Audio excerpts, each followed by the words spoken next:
Bismillahirrahmanirrahim. Selamat pagi kepada Dr. Andrian Fajar Kusuma Dewi, SPKJ Konsultan.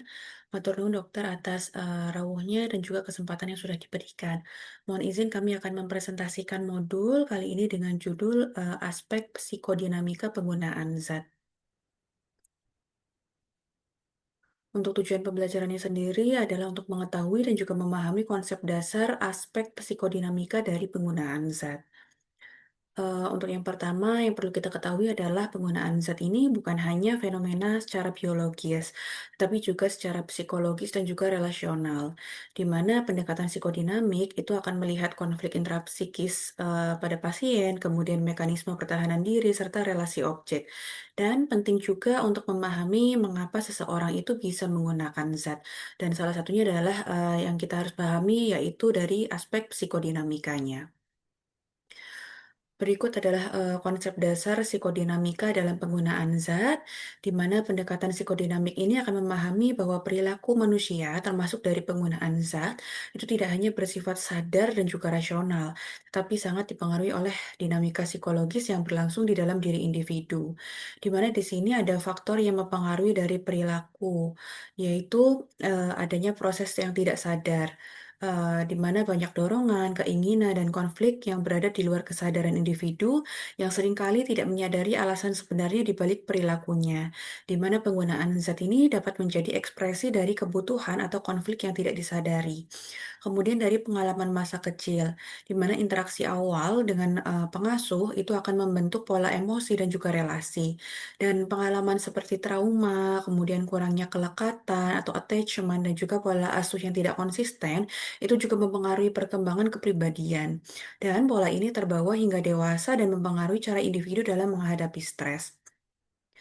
Kemudian selanjutnya adalah konflik antara id, ego, dan juga superego, di mana id adalah dorongan instinktual atau kesenangan, kemudian ego itu adalah mediator yang menyeimbangkan realitas, dan superego itu adalah nilai moral. Di mana ketidakseimbangan antar ketiganya itu akan menimbulkan kecemasan atau konflik intrapsikis.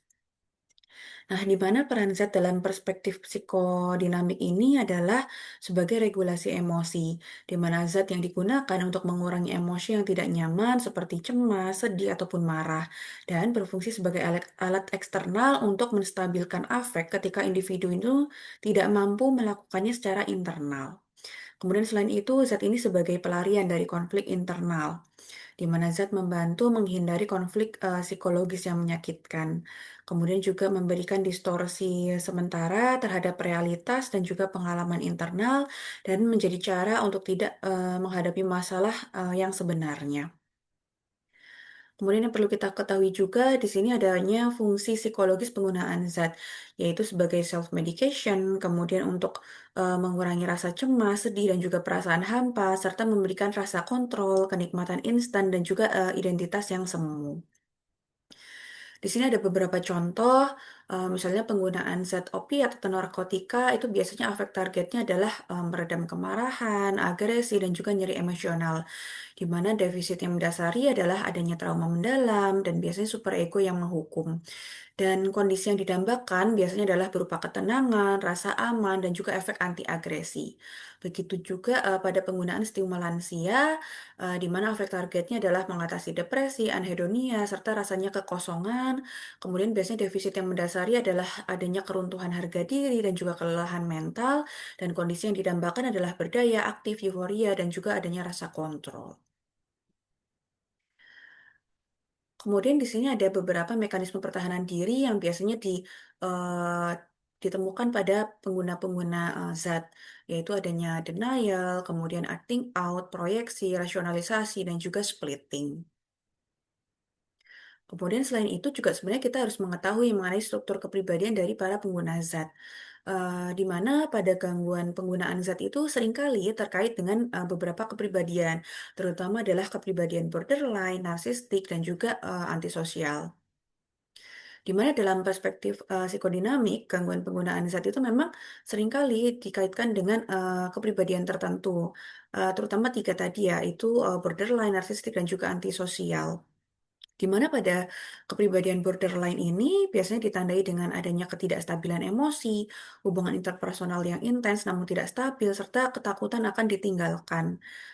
Selain itu juga individu sering mengalami perasaan kosong dan juga kesulitan dalam mengendalikan impuls, sehingga zat digunakan sebagai cara cepat untuk meredakan distres emosional dan juga mengisi kekosongan internal.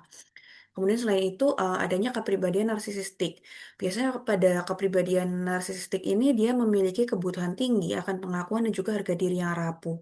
Selain itu, sensitif terhadap kritik dan juga mudah mengalami narcissistic injury, di mana penggunaan zat itu dapat berfungsi untuk meningkatkan rasa percaya diri yang semu, kemudian menghindari perasaan inferior ataupun kegagalan. Selain itu adanya, ditemukan penggunaan zat pada kepribadian antisosial, di mana pada antisosial ini biasanya ditandai dengan perilaku impulsif, kemudian pelanggaran norma, dan juga kurangnya empati. Dan seringkali juga, mencari sensasi seperti, sensation seeking dan juga tidak mempertimbangkan konsekuensi setelahnya, di mana penggunaan zat ini berkaitan dengan pola perilaku beresiko dan juga, pencarian kesenangan secara instan.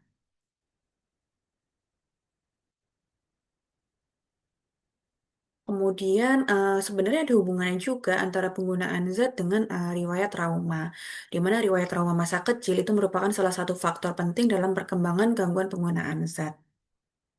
Trauma tersebut dapat, berupa abuse atau kekerasan, di mana kekerasannya bisa berupa kekerasan fisik, emosional, ataupun, kekerasan secara seksual, di mana akan menimbulkan rasa takut secara kronis, tidak aman, dan juga, hilangnya kepercayaan. Kemudian selain itu juga, trauma tersebut itu dapat berupa, neglect juga atau pengabaian, di mana kurangnya perhatian, kasih sayang, dan juga respon emosional dari pengasuh. Dan itu akan mengganggu pembentukan attachment yang aman dan juga perkembangan regulasi emosi.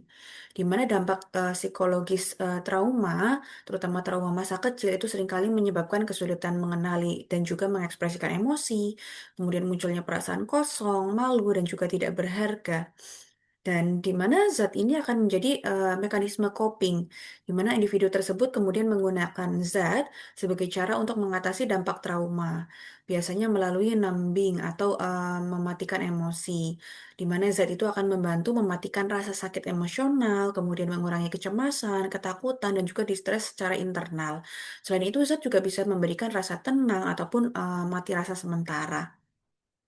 Kemudian zat juga digunakan untuk menghindari ingatan traumatik, di mana, biasanya individu akan menghindari flashback, mimpi buruk, ataupun ingatan yang mengganggu. Selain itu juga, membantu individu untuk melarikan diri dari realitas psikologisnya. Sehingga, sebenarnya di sini makna psikodinamiknya adalah penggunaan zat pada individu dengan riwayat trauma, terutama trauma pada masa kecil itu bukan sekedar perilaku maladaptif, tetapi juga merupakan upaya bertahan atau survival mechanism, kemudian cara mengelola emosi yang tidak, tertahankan, serta sebagai pengganti regulasi afek yang tidak berkembang secara optimal sejak masa awal kehidupan. Sehingga, nanti dari sini kita, penting untuk mengeksplorasi riwayat trauma dalam, asesmen terapi, terutama pada pengguna-pengguna zat. Contohnya adalah nanti bisa menggunakan, trauma inform, di mana di situ akan membantu, integrasi pengalaman traumatik, pasien, kemudian juga mengembangkan kemampuan kemampuan regulasi emosi yang lebih sehat. Kemudian di sini yang perlu kita ketahui juga adalah, terkait dengan siklus psikodinamika dari adiksi, di mana dalam perspektif, psikodinamik, sebenarnya penggunaan zat itu berlangsung dalam suatu siklus berulang yang mencerminkan upaya individu dalam mengatasi konflik internal dan juga ketidakmampuan regulasi emosi. Di mana distres emosional yaitu ketika individu mengalami tekanan psikologis seperti rasa kecemasan, depresi, rasa kosong, kemudian adanya konflik, relasional atau mungkin adanya trauma yang belum terselesaikan, di mana di sini itu ego tidak cukup kuat untuk mengelola emosi tersebut, sehingga timbullah, ketegangan internal yang sulit ditoleransi. Sehingga pada individu tersebut mungkin adanya, munculnya resiko untuk penggunaan zat, di mana zat ini akan digunakan sebagai mekanisme coping cepat yang berfungsi sebagai self medication, kemudian pelarian dari realitas psikologis, di mana zat juga memberikan jalan pintas untuk mengurangi distres individu tersebut. Dan setelah menggunakan zat, maka individu akan merasakan namanya relief sementara, yaitu penurunan kecemasan, adanya perasaan nyaman atau lega. Namun efek ini hanya sementara biasanya dan tidak menyelesaikan akar masalah, di mana berarti zat di sini itu menjadi suatu solusi yang bersifat semu. Dan dari situ biasanya muncullah rasa bersalah atau konflik. Jadi setelah efek zat hilang, maka akan muncul rasa bersalah, malu, penyesalan. Selain itu juga konflik antara keinginan berhenti dan juga munculnya dorongan menggunakan kembali itu akan dirasakan oleh individu tersebut. Di mana ego di sini akan berperan meningkatkan perasaan bersalah, tetapi distress emosional justru akan semakin meningkat. Dan dari situ bisa beresiko adanya penggunaan berulang, di mana penggunaan berulang ini adalah untuk meredakan kembali distres dan juga konflik yang dirasakan oleh individu tersebut, di mana individu akan kembali menggunakan zat dan siklus itu akan berulang dan semakin menguat dan kembali kepada eh, yang awal lagi, yaitu muncul lagi distres emosional, kemudian muncul lagi keinginan penggunaan zat dan sebagainya. Sehingga siklus itu beresiko untuk berulang. Dan kesimpulannya di sini adalah penggunaan zat itu merupakan manifestasi dari konflik intrapsikis, proses tidak sadar, dan juga pengalaman masa kecil yang belum terselesaikan. Di mana zat ini berfungsi sebagai mekanisme coping maladaptif untuk regulasi emosi dan juga pelarian dari distres psikologis. Dan pendekatan psikodinamik ini penting untuk memahami akar masalah, sehingga terapi itu nantinya tidak hanya berfokus pada gejala, tetapi juga dinamika psikologis yang mendasari pada individu tersebut atau pada pasien. Berikut untuk daftar pustaka yang kami gunakan. Sekian presentasi dari kami. Mohon arahan dan bimbingannya, nggih, Dokter Rian. Matur nuwun, Dokter Rian.